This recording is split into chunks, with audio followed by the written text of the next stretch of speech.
If there's one thing I've learned, is that the internet has a serious love affair with noodles.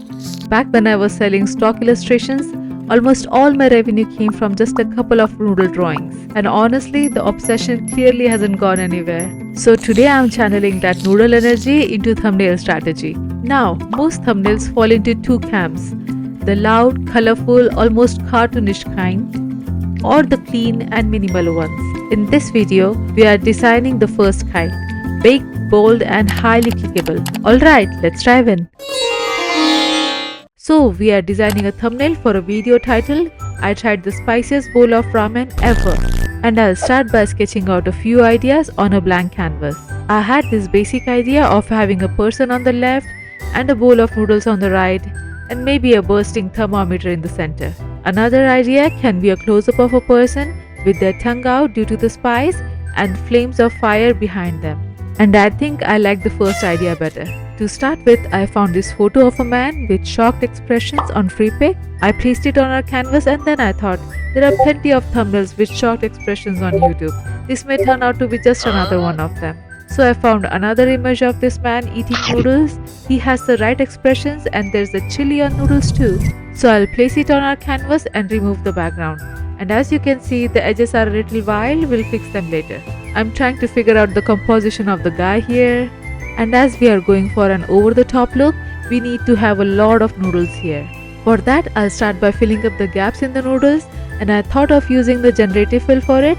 And this is for the people who think AI is going to replace our jobs. Let's see how this went.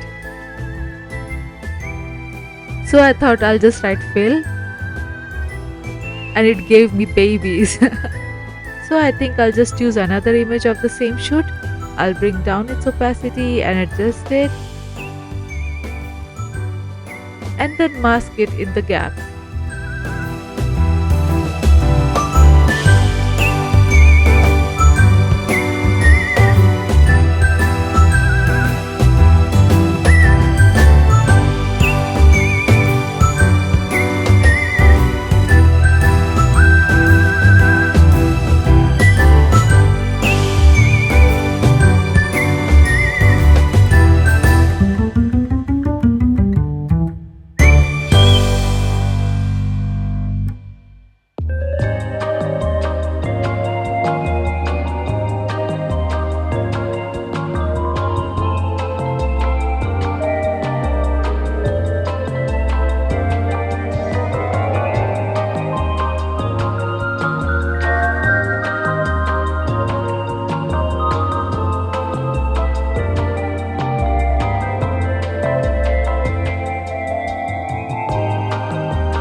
And here I'm blending the odd ends and gaps with generative fill. It works well on the small areas as you see.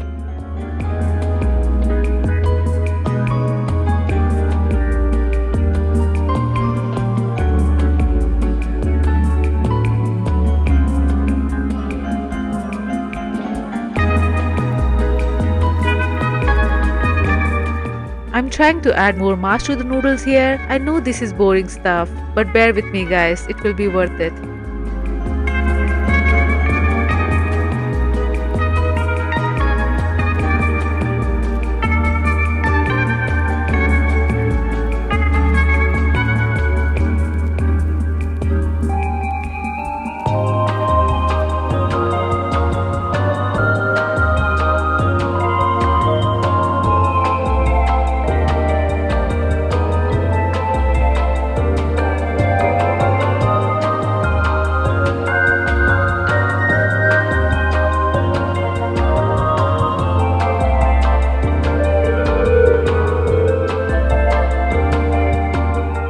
Now we'll fix the jagged edges with simple brush tool.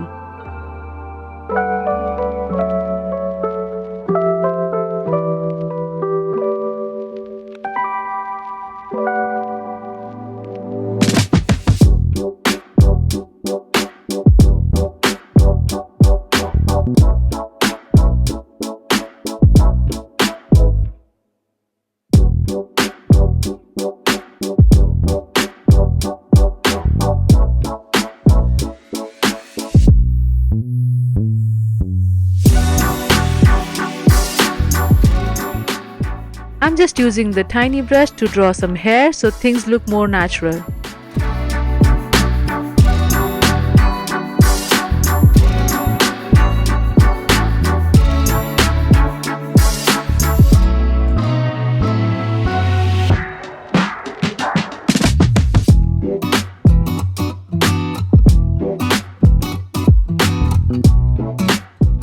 We'll add a little noise and blur to the mask and use a big soft brush to soften the edges.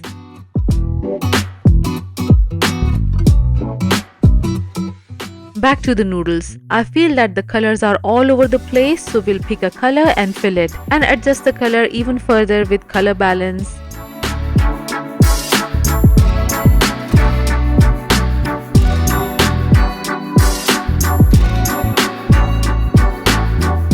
And mask it just on the noodles.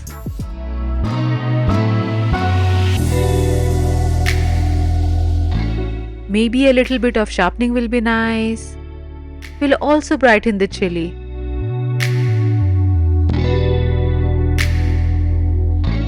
I found this nice close-up of ramen. We'll place it underneath our handsome man and extend the bottom with generative fill. This is good, but we'll need a big chili to emphasize the feeling of spiciness. So we'll add the chili in here and try to match its lighting with the scene.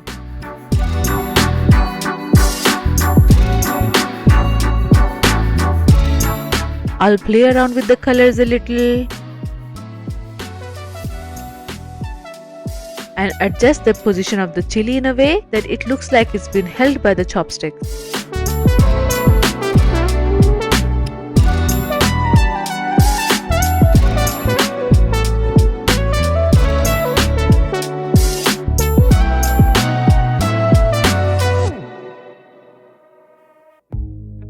Alrighty, we'll extend the background of the ramen to fill up the canvas.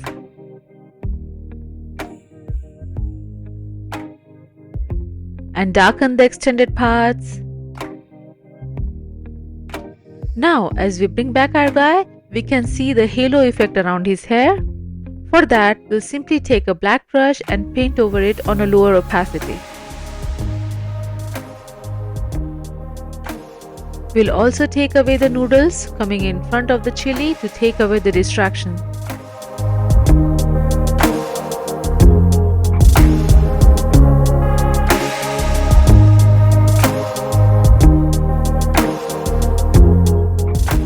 We'll adjust the overall lighting a little.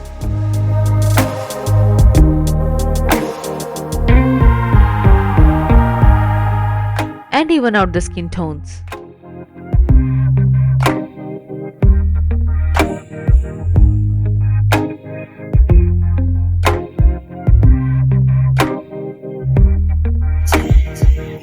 Finally, we'll add the text on our thumbnail.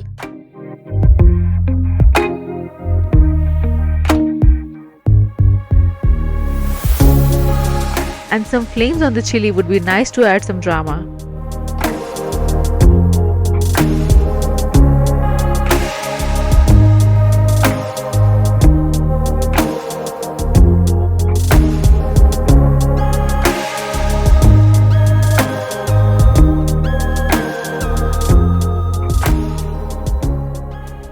And here's the final look after adding a teensy bit of brightness and contrast.